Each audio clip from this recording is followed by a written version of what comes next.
What a wise guy.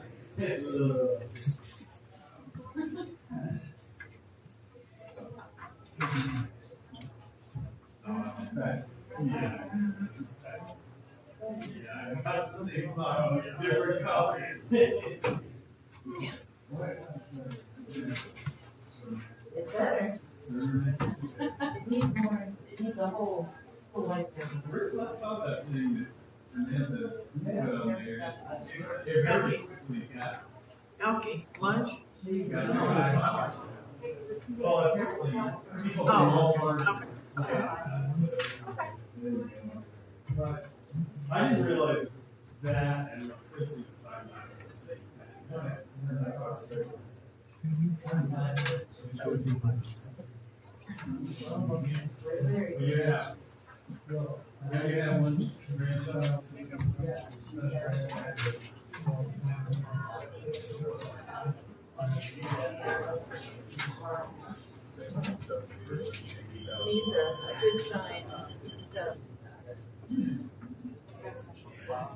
good sign.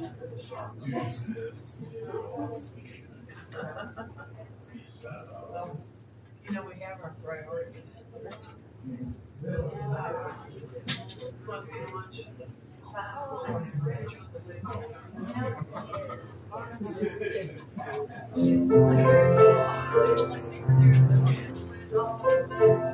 Shenanigans that go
you all to Hope Unitarian Church. It's wonderful to see everyone today. I'm the Reverend Justin McCreary, and I'm excited that you're here with us today.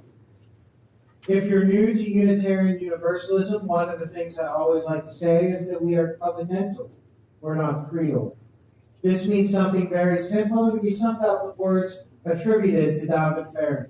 You need not think alike to love alike. Love is the power that holds us together and is at the center of our shared values. Being rooted in love, we believe that all human beings should be treated with dignity and respect. On this hill, we seek hope, love, and justice together in community. Whoever you are, whomever you love, wherever you are on your spiritual journey, and whatever your life circumstances, you are welcome here. At this time, I invite you to rise in body or spirit as we sing our hymn of love.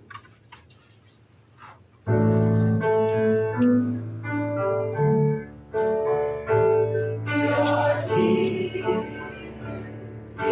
together in this holy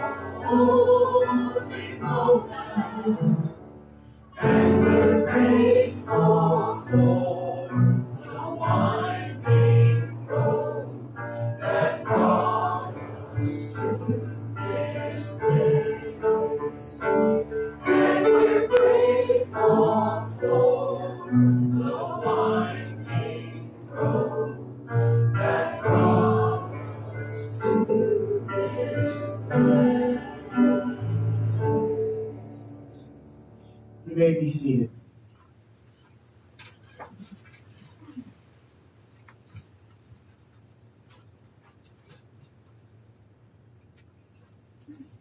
At this time, we'll light the chalice, reading these specific words that we always read. We light this beacon of hope, Sign our quest for truth and meaning in celebration of the life we share together. Thank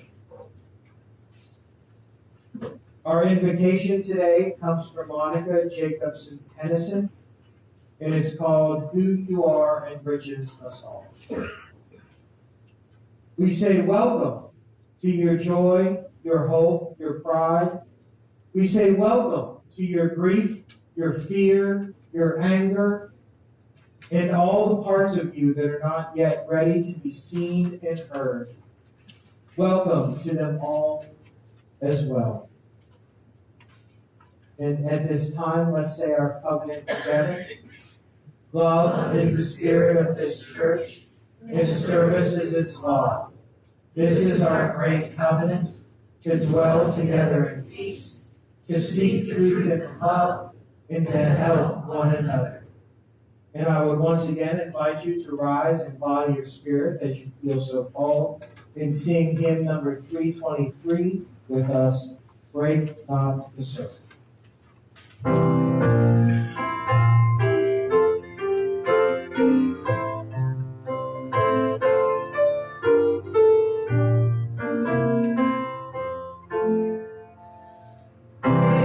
not the circle,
may be seated.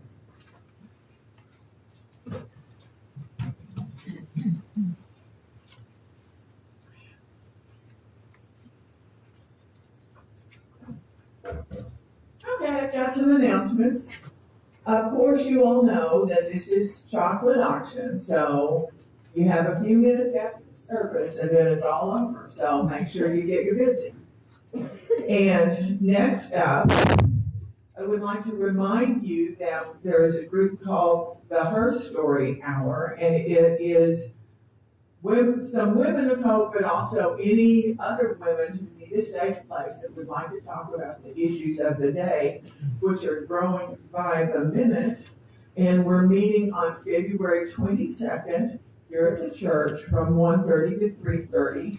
And women's issues will be the forefront of the discussion. And so bring friends that need a safe space. Also, there is the UUA Women's Conference in Houston, March 21st through 23rd.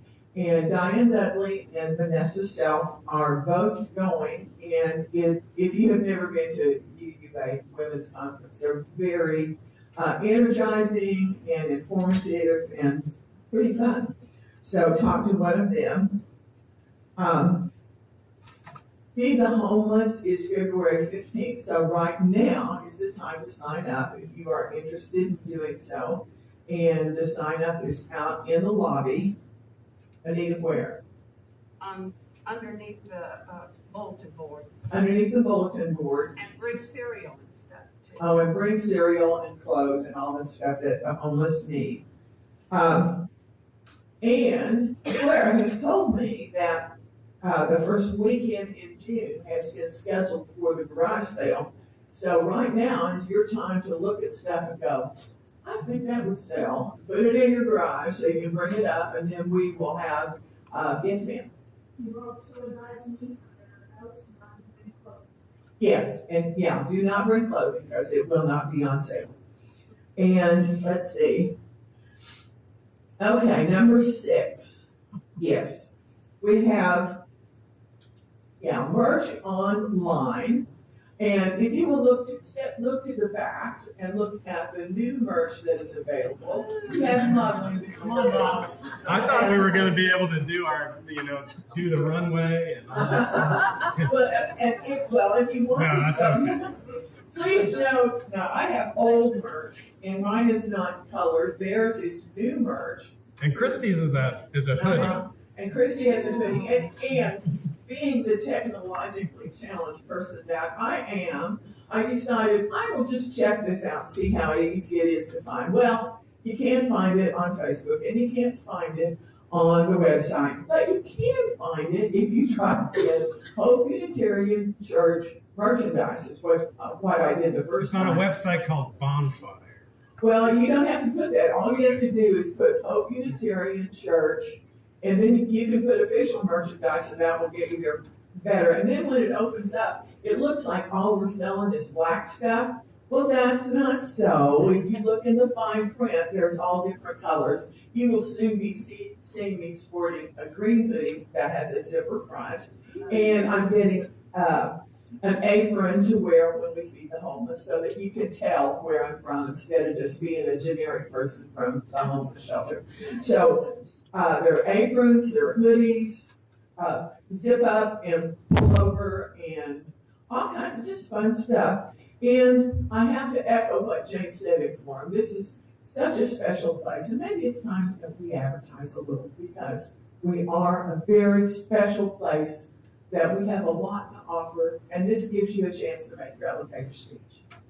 And just so you know, the most important announcement of today, Alice is turning 93 tomorrow.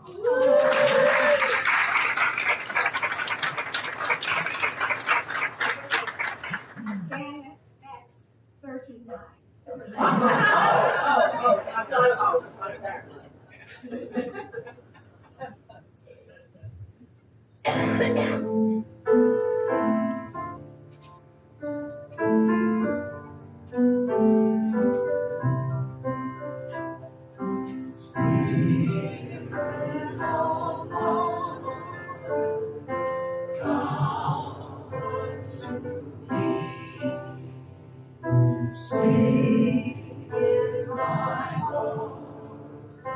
all the stills soft and passion, rolling,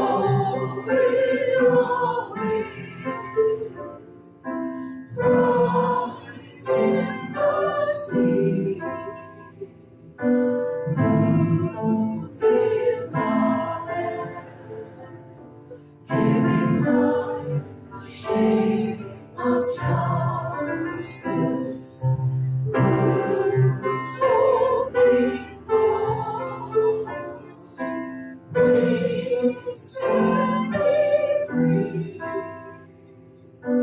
Spirit of God, come to me, come to me. This morning's meditation is called Know That You Are Not Alone by Reverend Gretchen Haley. For this one moment, know that you are loved, that you are safe in the whole and whole in love. Know that you belong here, here among us, here among this earth, in your body. However tired or broken your heart may be, whatever fear, disappointment, anger you carry, for this hour, know you are not alone.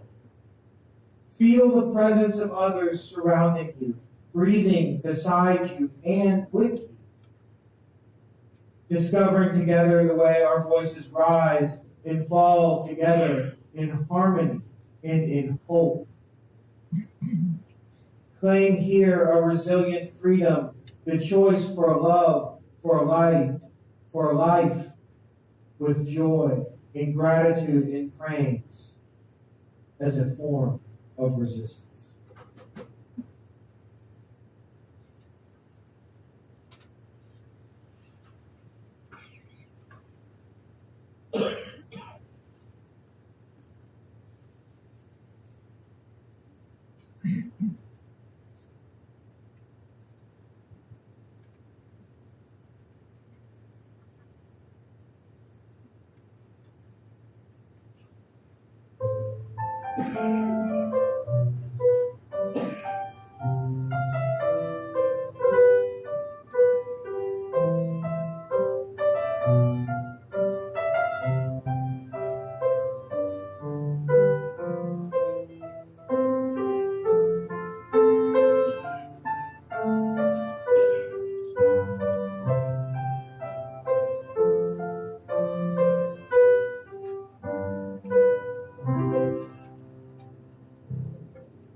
Marginal Wisdom by Reverend Leslie Takahashi.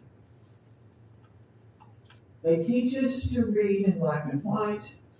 The truth is this, the rest is false. You are whole or broken. Who you love is acceptable or not. Life tells its truth in many hues. We are taught to think either or, to believe the teachings of Jesus or Buddha, to believe in human potential or power beyond a single will. I am broken or powerful. Life embraces multiple truths, speaks of both, of and.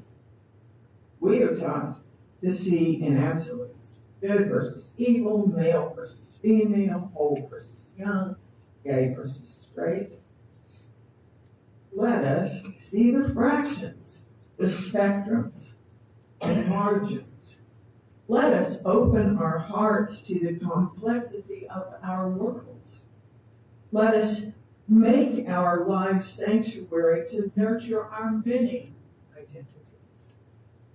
The day is coming when all will know that the rainbow is more gorgeous than the monochrome, and that a river of identities can ebb and flow over the static, stubborn rocks in its course, and that the margins hold the center.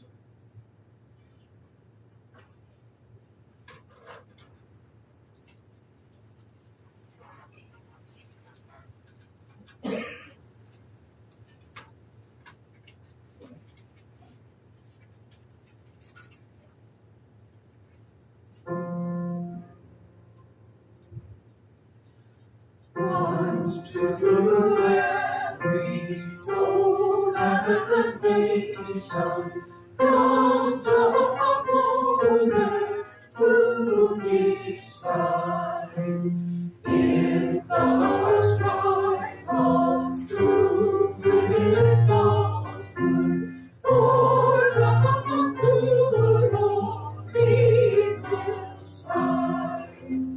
Then to stand with truth is noble when we share its wretched cross. There that false bring faith and profit, and its cross comes to be just.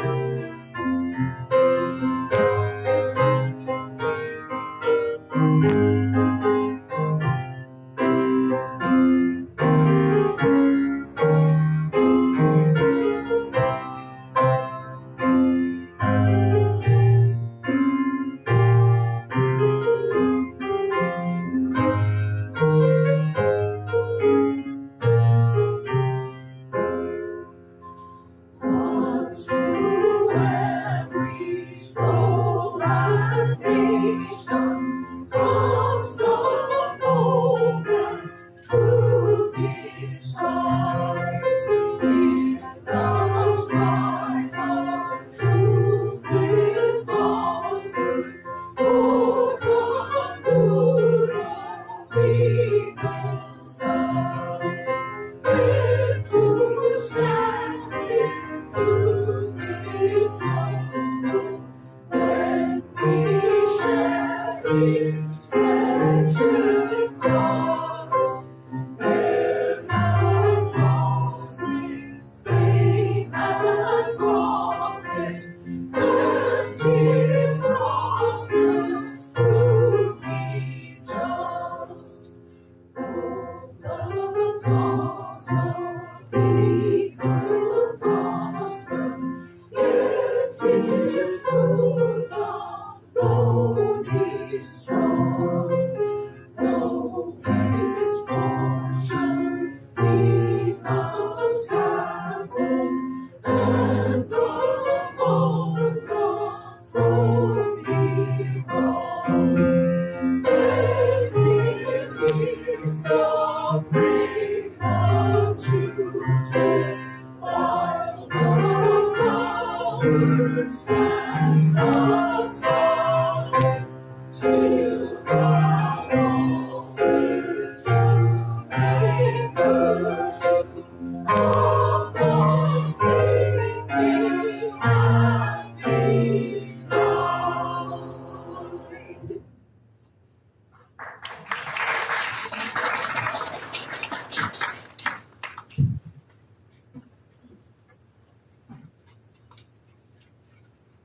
One day, fox invites stork, bear, wolf, and monkey to dinner.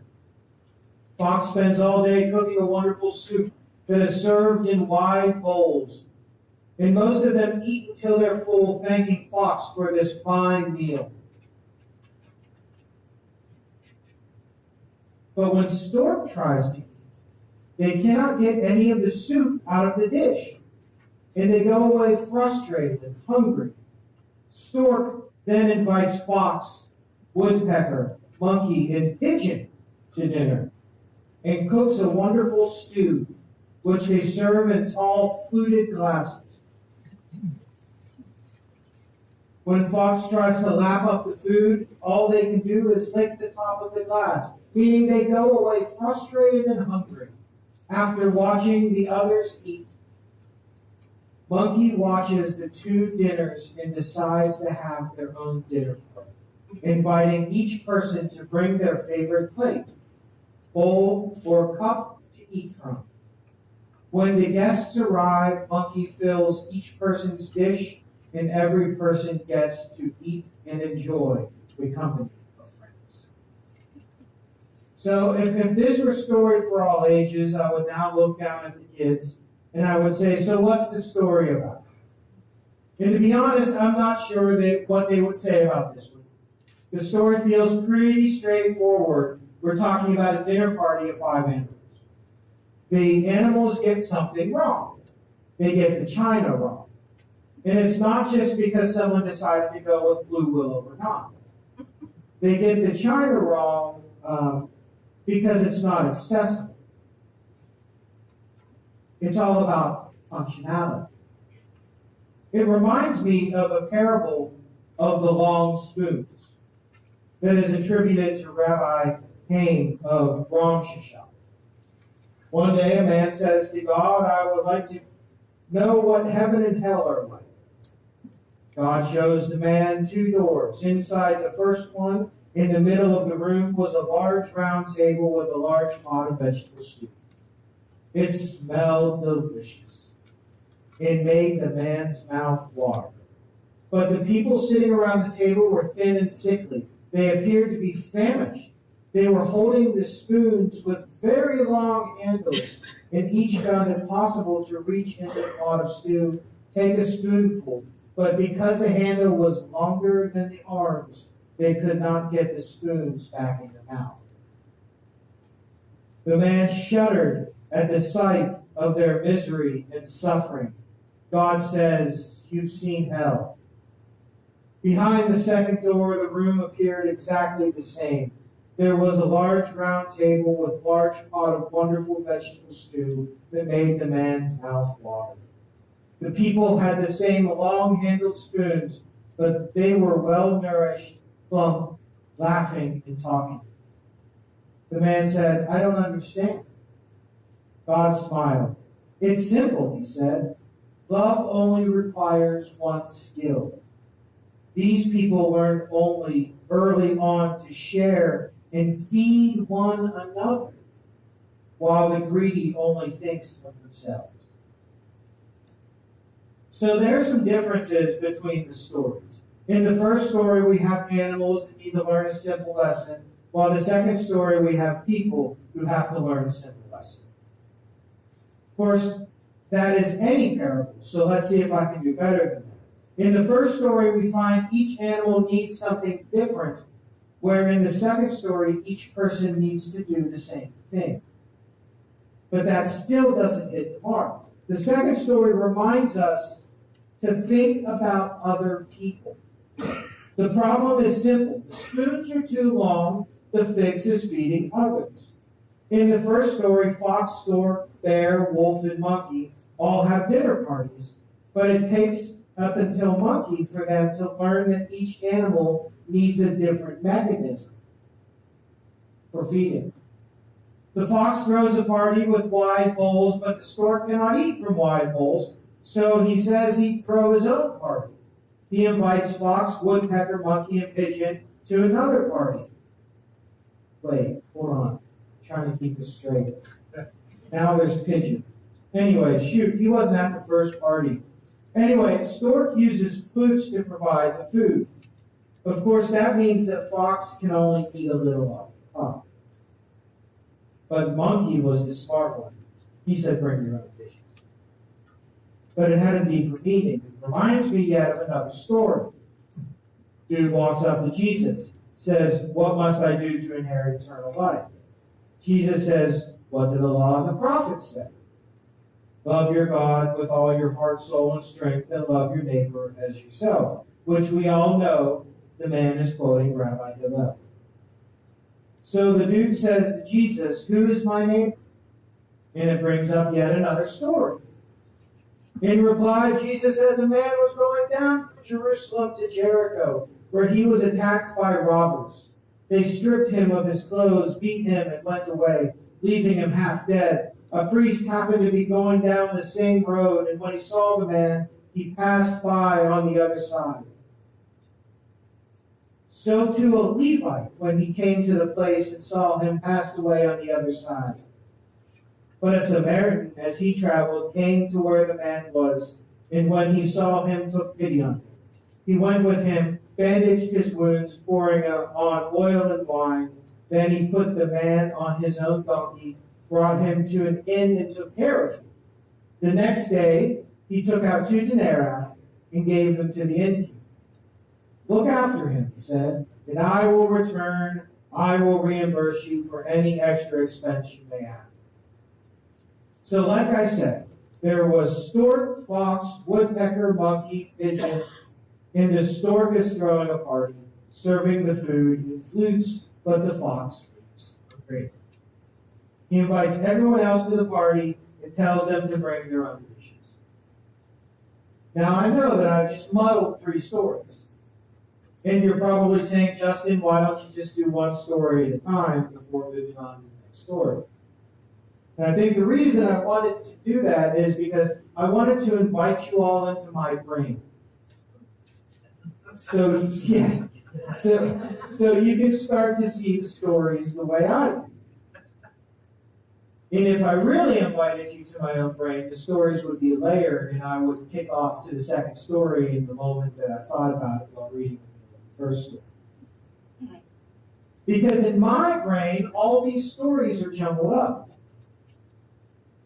And instead of finding what each one is about, I'd like to think more about what they all have in common. And I think the first thing they have in common is a commitment to kindness and the inherent dignity of all people. Though both fox and stork had issues with their party, they did their best to throw a party. They invited all their friends. In fact, if it wasn't for fox, no one would be throwing parties at all. If it hadn't been for stork, they wouldn't have known, monkey wouldn't have known that the parties weren't even in that they had unintended issues. The people sitting around the stew with long spoons had to first show kindness in feeding another person, and without knowing if that person will feed them back. The secret to that story is show kindness to the other. Show kindness first. And in the story that Jesus reminds us, the Good Samaritan was good because he saw the need that had to be met and acted in enough kindness to meet that need. In worrying about the needs of others, monkey realizes the mistake. He realizes that the mistake, and it wasn't the music, it wasn't because one had a fog machine and the other didn't. It was access. They didn't have access to the minimum need to be at even footing with one another. Stork could not eat at the first party except a small amount, and fox could not eat at the second except a small amount. Monkey realized this and found a better way to distribute the soup. Each would have a bowl to fit their own needs. In our second story, the people who are feeding others continue to feed others because it's equally beneficial. If one person decided to feed the other and the two just decided to feed each other, then they would leave out the third. The distribution would not have been equitable. If one was responsible for feeding both the same thing, they're all having soup, the same soup, being delivered equally. The Good Samaritan finds its equity in asking the question, who is my neighbor? Sure, we can draw aspects about the concept of kindness from that story and the man who helps the other man, but the center of the story comes from the knowledge about the difference between them. The priest and the Levite were of higher class than the Samaritan and had been expected to be kind, yet they were not. They walked by. The Samaritan was of what could be considered a lower class. Many would see the Samaritan as unclean because they came from mixed heritage. But in asking the question, who is my neighbor? Jesus brings the idea that we are all each other's neighbor. The answer to the question is not that the Samaritan was the neighbor because he helped the neighbor, but because the Samaritan acted neighborly. He did the work of being a neighbor. In each story, equity is central with kindness thematically. And the final thing is empathy. Both equity and kindness require empathy, and so do all three stories. Empathy can be defined in a few different ways. Affective empathy or emotional empathy is the ability to respond with the appropriate emotion to another's mental state. Cognitive empathy, then, is the ability to understand another's perspective or mental state. Basically, one's about how we respond to the other, and the other is about how basically one is about how we respond, and the other is about how we understand. These two definitions make up what I have always known to be empathy. In our first story, Monkey shows considerable empathy when understanding the issues of various parties. Monkey sees that Stork is able to eat very little of the first, and Fox is unable to see much of the second. Monkey sees the issue and can see from different perspectives, therefore coming up with a different understanding that helped them all enjoy the party with dignity. The different participants have different needs, therefore they must use different dinner.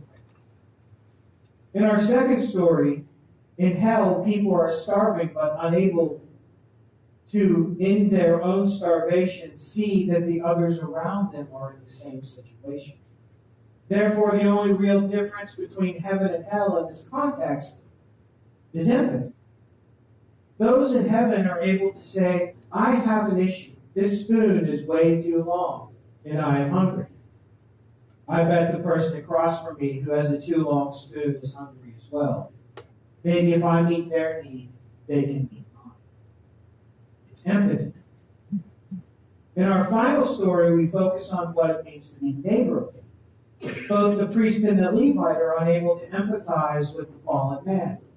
What makes the Samaritan different is that he can empathize with the fallen man, whether it is because he knows what it is like to be fallen, or simply imagine he is unable, or he is able to put himself in the shoes of the other person and ask the question, what would I want in this situation?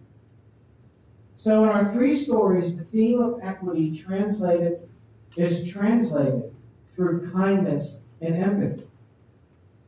In these uncertain times, people are asking, what can I do to turn the tide against what they're seeing as a very aggressive and painful world state?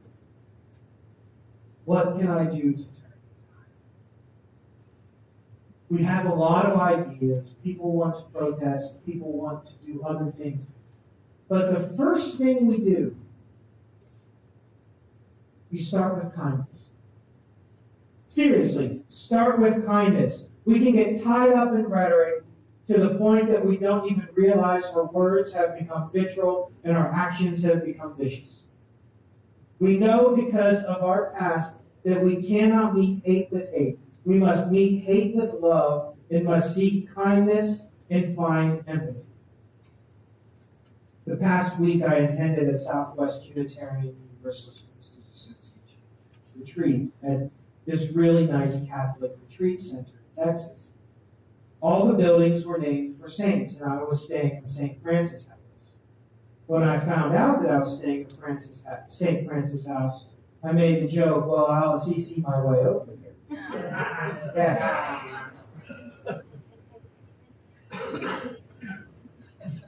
But in honor of St. Francis, with thoughts of empathy and kindness, I'd like to close with this prayer attributed to him that I believe in many ways summarizes the sermon.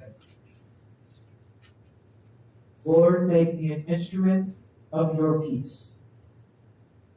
Where there is hatred, let me sow love. Where there is injury, pardon. Where there is doubt, faith. Where there is despair, hope. Where there is darkness, light. Where there is sadness, joy. O divine Master, grant that I may not so much seek to be consoled as to console, to be understood as to understand, to be loved as to love. For it's in giving that we receive, it's in pardoning that we are pardoned, and it's in dying that we are born to it.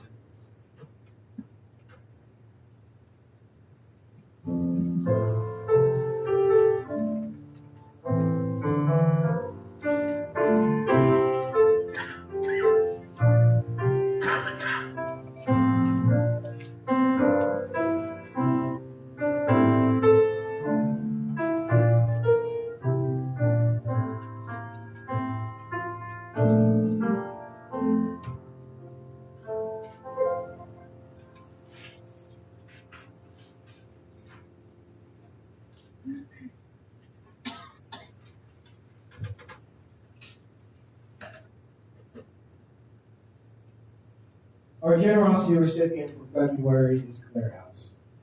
Clare House is a nonprofit hospice facility that serves this community extremely well and extremely. Our church decides early on that each month we will choose one place to donate to. And this month it is Clare House. If you would like to donate directly to Clare House and providing a check, you may write in the memo line, generosity. If you are trying to put cash in, cash will go directly towards the generosity recipient. If you would like to, at this point, pay your pledge, you may do that with a check and leave the memo line blank, or put cash in the envelopes provided. But in building a kinder and gentler world, we ask that you give with love for the future of this world.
Let's give thanks. We build on foundations we did not lay. We warm ourselves at fires we did not light. We sit in the shade of trees we did not plant. We drink from wells we did not dig. We profit from persons we did not know. We are ever bound in community.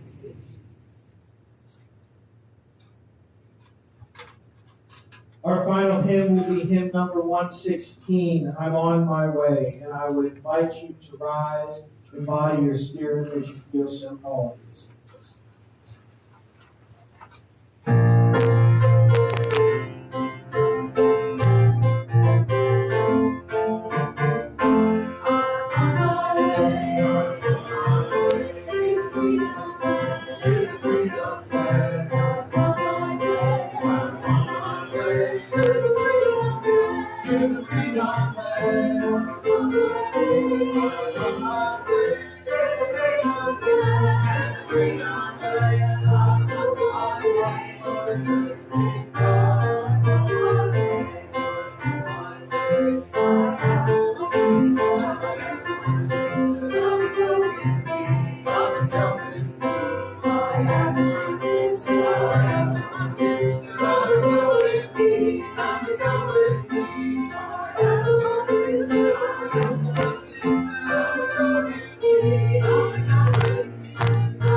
Yeah.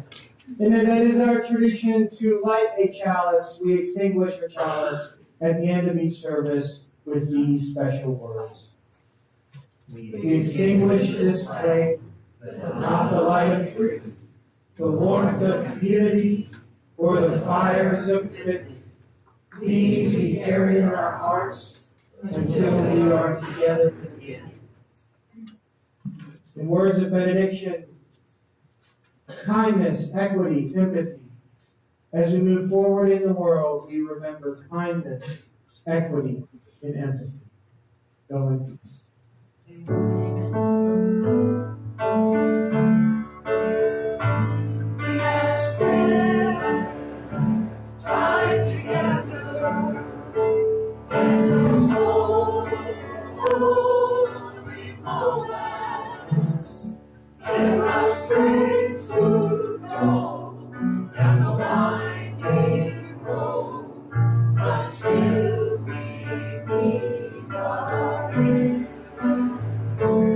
And my